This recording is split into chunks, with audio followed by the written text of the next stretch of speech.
Assalamualaikum warahmatullahi wabarakatuh. Halo semuanya, nama saya Faiza Kia Salihah dan sekarang saya akan menjelaskan tentang teknologi digital. Teknologi berasal dari bahasa Yunani, yaitu tekno yang mempunyai arti keahlian dan logis yang mempunyai arti pengetahuan. Sedangkan digital sendiri yaitu suatu penggambaran dari keadaan sinyal yang terdiri dari angka yang disebut binary digit atau binary code.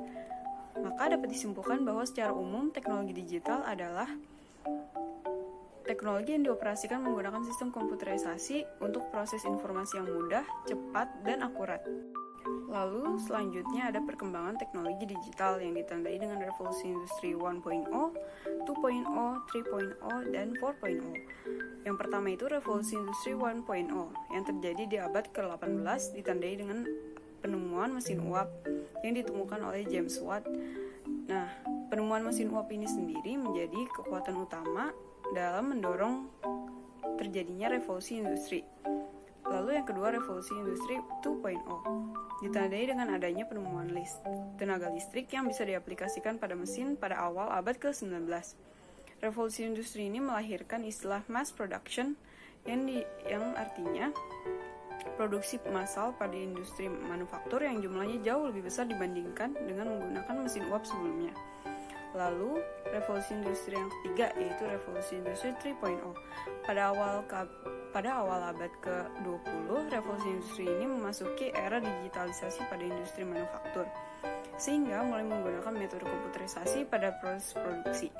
Revolusi ini dipicu oleh mesin yang dapat bergerak dan berpikir secara otomatis, yaitu komputer dan robot.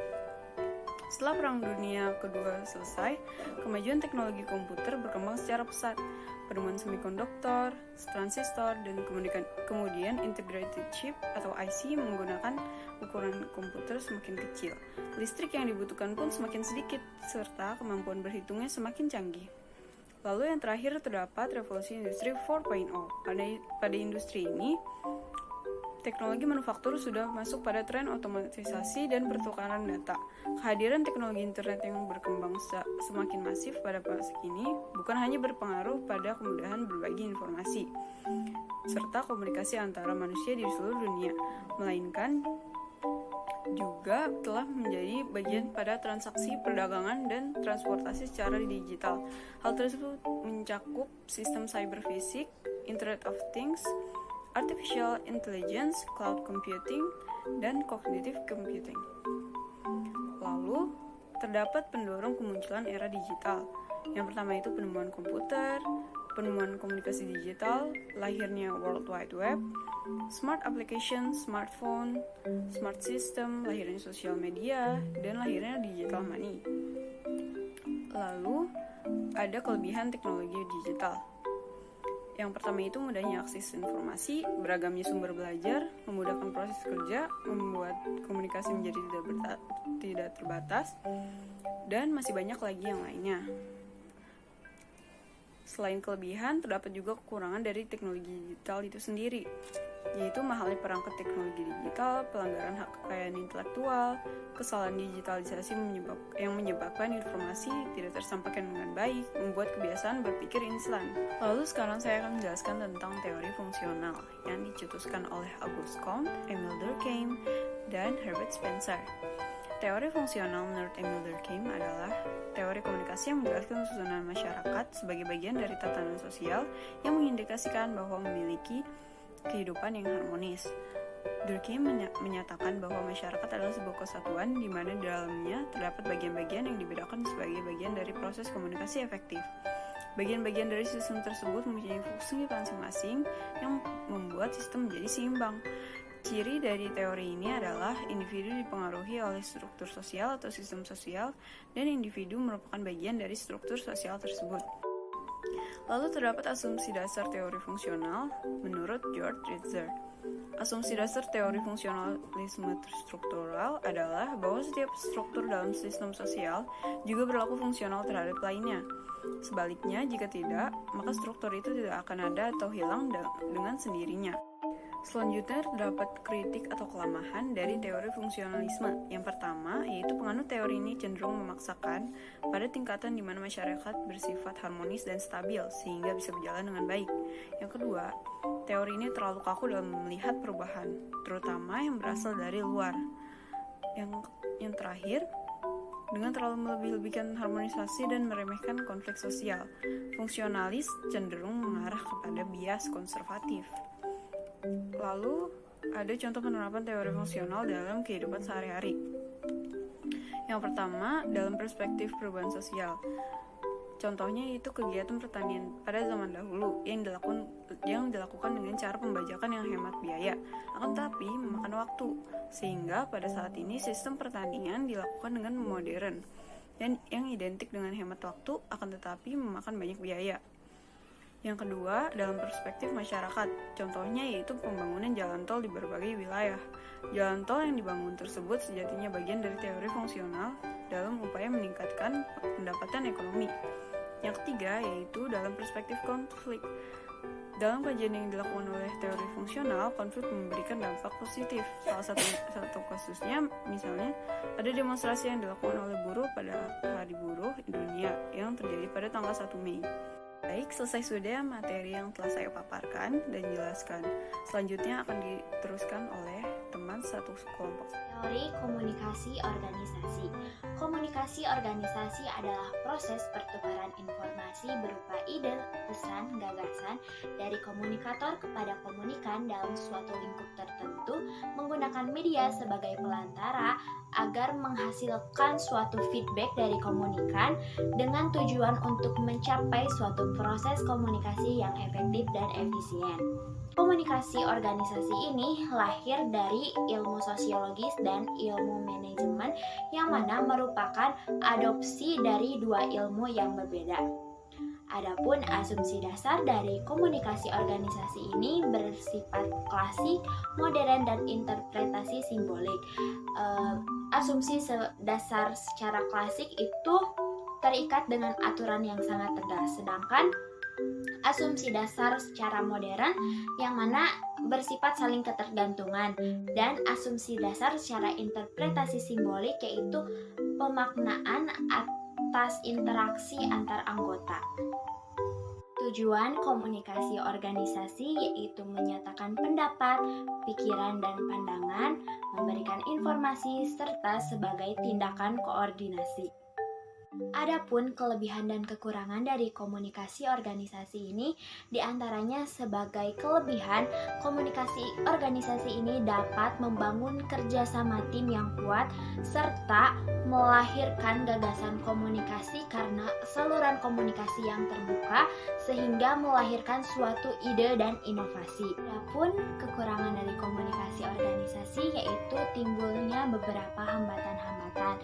Di antaranya seperti yang pertama, hambatan teknis. Hambatan teknis ini terjadi pada media saat berlangsungnya proses komunikasi.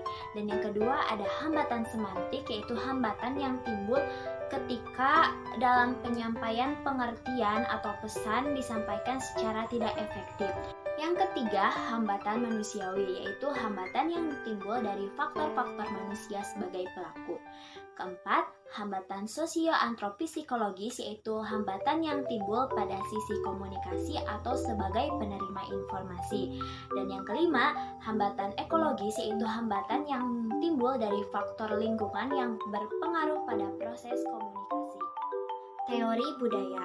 Menurut Karma Ella Chavez dalam Little John Danforth tahun 2009, ia mengartikan bahwa budaya adalah salah satu studi akademisi lintas disiplin ilmu. Sedangkan menurut A Dictionary Cultural and Critical Theory tahun 2010, teori budaya adalah kajian budaya yang merupakan salah satu tradisi penelitian yang penting untuk memahami media secara lebih akurat. Nah, media yang dimaksud di sini yaitu media massa yang melalui penyajiannya yang selektif, yaitu penekanan terhadap tema-tema tertentu dapat menciptakan kesan dan pesan pada halayak di mana norma-norma budaya umumnya mengenai topik yang berbobot itu dibentuk dengan cara tertentu menurut Melvin Devler. Dari teori budaya tersebut, apabila dikaitkan dengan komunikasi, maka terdapat indikator-indikator yang melandasinya. Di antaranya yang pertama ada kebiasaan, yang kedua ada tradisi yang tumbuh, yang ketiga ada norma-norma, yang keempat estetika, dan yang kelima budaya itu sendiri. Nah, dari indikator-indikator atau nilai-nilai tersebut apabila diinteraksikan antara satu budaya dengan budaya yang lain dapat menghasilkan suatu pertukaran budaya yang positif antara budaya yang satu dengan budaya yang lain atau disebut dengan filtrasi, dan dapat mengembangkan atau menciptakan suatu budaya yang baru atau budaya modern karena proses komunikasi antar budaya yang disebut dengan difusi. Teori budaya memiliki kelebihan dan kekurangan. Adapun kelebihannya dikemukakan oleh Baron dan Davis pada tahun 2012 diantaranya. Yang pertama, mengembangkan pemahaman tentang dunia sekitar. Yang kedua, menanyakan akan peran media. Dan yang ketiga, menghargai kemampuan publik dalam mengkonsumsi konten media. Sedangkan kekurangan dari teori budaya diantaranya yang pertama, terlalu memfokuskan pada perbandingan antara efek pada individu dan kelompok yaitu masyarakat. Yang kedua, terbatasnya penjelasan tentang kekuasaan tingkatan makroskopik. Dan yang ketiga, kurangnya validasi ilmiah karena lebih menekankan kepada pengamatan secara subjektif. Dan yang keempat, apabila subjektivitas diuji secara ilmiah, maka akan menggunakan metode-metode yang kontroversial. Selain teori budaya, terdapat juga teori komunikasi antar budaya atau intercultural communication, yaitu proses pertukaran pikiran dan makna antara orang-orang berbeda budaya, menurut Maletsky dalam Mulyana tahun 2005. Dari pengertian tersebut, terdapat unsur-unsur proses komunikasi budaya. Di antaranya yang pertama itu ada manusia atau people. Manusia atau people sebagai pelaku komunikasi, yaitu penyampaian pesan dari komunikator kepada komunikan. Yang kedua ada pesan atau message, yaitu berupa ide, gagasan, ataupun pendapat yang akan disampaikan. Dan yang ketiga itu ada saluran atau channel, yaitu media sebagai penghantar pesan. Dan yang keempat ada umpan balik atau feedback, yang mana umpan balik dari seorang komunikan setelah mendapat pesan atau setelah melakukan proses komunikasi dari komunikator. Kelima ada encoding dan decoding. Encoding adalah suatu proses penyandian ide atau pemikiran terhadap suatu kode tertentu, sedangkan decoding adalah pemberian makna terhadap suatu ide yang dikemas pada kode tertentu. Dan yang keenam itu ada gangguan atau noise, yaitu segala sesuatu yang dapat menghambat proses komunikasi. Dalam teori komunikasi budaya terdapat pendekatan-pendekatan. Ada 6 pendekatan, diantaranya yang pertama itu ada pendekatan psikologi sosial, yaitu pendekatan yang memandang bahwa hanya peneliti yang bebas dan berada di luar lingkungan penelitian. Yang kedua ada pendekatan interpretif, yaitu pendekatan yang mewajibkan peneliti berada di dalam dan berada pada sasaran penelitian. Yang ketiga ada pendekatan kritis, yaitu pendekatan yang menekankan pada kreativitas manusia yang dikonstruksi melalui komunikasi. Yang keempat ada pendekatan dialektial, yang mana mengkombinasikan 3 pendekatan sebelumnya, yaitu pendekatan psikologi sosial, pendekatan interpretif, dan pendekatan kritis. Yang kelima ada pendekatan dialog kultural, yang mana menekankan pada cara mengorganisasi manusia untuk menghasilkan keputusan bersama. Dan yang terakhir, yang keenam, ada pendekatan kritik budaya, yaitu pendekatan yang berusaha mencari dan menemukan isu-isu utama yang mendorong terjadinya konflik dalam setiap budaya. Faktor penghubung komunikasi antar budaya. Yang pertama pertama ada kemampuan berkomunikasi yang mana dapat mempermudah berjalannya proses komunikasi. Yang kedua, adanya sikap saling menerima perbedaan. Yang ketiga, kemampuan beradaptasi. Dan yang keempat, adanya ketertarikan berkomunikasi. Jadi timbul jiwa keinginan komunikasi secara terus-menerus. Dan yang kelima, ada bahasa dan lambang sebagai alat dalam proses berkomunikasi. Sedangkan sebagai faktor penghambat diantaranya ada yang pertama, watak individu. Watak individu yang berbeda-beda dapat menimbulkan kesalahpahaman. Yang kedua, persepsi pelaku komunikasi. Yang ketiga, perbedaan latar belakang budaya. Dan yang keempat, perbedaan bahasa. Adapun terdapat dua fungsi dari komunikasi antar budaya ini, yaitu fungsi pribadi dan fungsi sosial. Fungsi pribadi di sini yaitu sebagai identitas sosial, integrasi sosial, dan menambah pengetahuan. Sedangkan fungsi sosial sebagai pengawasan menjembatani sosialisasi nilai. Pada hakikatnya, budaya tidak saling menguasai. Tidak ada kata budaya minoritas maupun budaya mayoritas. Karena apabila hal tersebut terjadi, maka ada salah satu kelompok budaya yang merasa dirugikan. Teori kognitivisme. Teori ini dikembangkan oleh Jean Piaget. Istilah kognitif sendiri sudah populer di wilayah psikologi, baik itu psikologi perkembangan maupun psikologi pendidikan. Adapun pengertian kognitif menurut KBBI yaitu segala sesuatu yang berhubungan atau melibatkan kognisi berdasarkan pengetahuan faktual yang empiris. Adapun 5 ciri aliran kognitivisme. Yang pertama yaitu mementingkan apa yang terjadi pada diri anak. Lalu yang kedua, mementingkan keseluruhan daripada bagian-bagian. Yang ketiga, mementingkan peranan kognitif. Yang keempat, mementingkan kondisi waktu sekarang. Lalu yang kelima, mementingkan pembentukan struktur kognitif. Dalam teori ini ada 4 proses belajar manusia. Yang pertama ada asimilasi, yaitu proses penyesuaian pengetahuan baru dengan struktur kognitif. Yang kedua ada akomodasi. Akomodasi ini kebalikan dari asimilasi, yaitu proses penyesuaian struktur kognitif dengan pengetahuan baru. Lalu yang ketiga ada diskuilibrasi. Diskuilibrasi merupakan proses penerimaan pengetahuan baru yang tidak sama dengan pengetahuan sebelumnya. Lalu yang keempat ada ekuilibrasi, yaitu proses penyeimbang mental setelah terjadi proses asimilasi. And gratification theory. Teori ini lahir atas kontradiksi Wilbur Schramm atas teori bulat. Menurut Schramm, khalayak media dipandang sebagai khalayak aktif di mana mereka menggunakan media untuk kebutuhan akan informasi, pendidikan, dan hiburan. Asumsi dasar dari teori ini yaitu yang pertama, khalayak dipandang sebagai pengguna aktif. Yang kedua, khalayak bebas memilih media. Yang ketiga, media bukan satu-satunya sumber pemuas. Yang keempat, tujuan pemilihan media massa disimpulkan dari data yang diberikan oleh audiens. Lalu yang kelima, pencegahan signifikansi nilai kultural. Nah, tentunya teori ini memiliki beberapa kelebihan dan kekurangan. Kelebihannya yaitu yang pertama, membedakan pengguna aktif dan pengguna pasif. Lalu yang kedua, mempelajari media sebagai kehidupan sehari-hari. Lalu kekurangannya yaitu yang pertama, terlalu bergantung pada analisis fungsional. Lalu yang kedua, banyak konsep kuncinya dikritik karena tidak dapat diukur. Halo semuanya, sini saya akan menjelaskan mengenai materi psikologi komunikasi.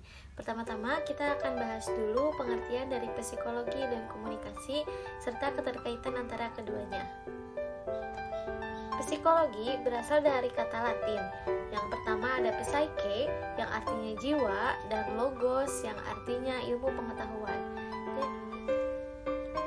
Sedangkan komunikasi ialah suatu proses memberikan signal menurut aturan tertentu yang dapat menghasilkan sebuah sistem yang dapat didirikan, dipelihara, dan dirubah.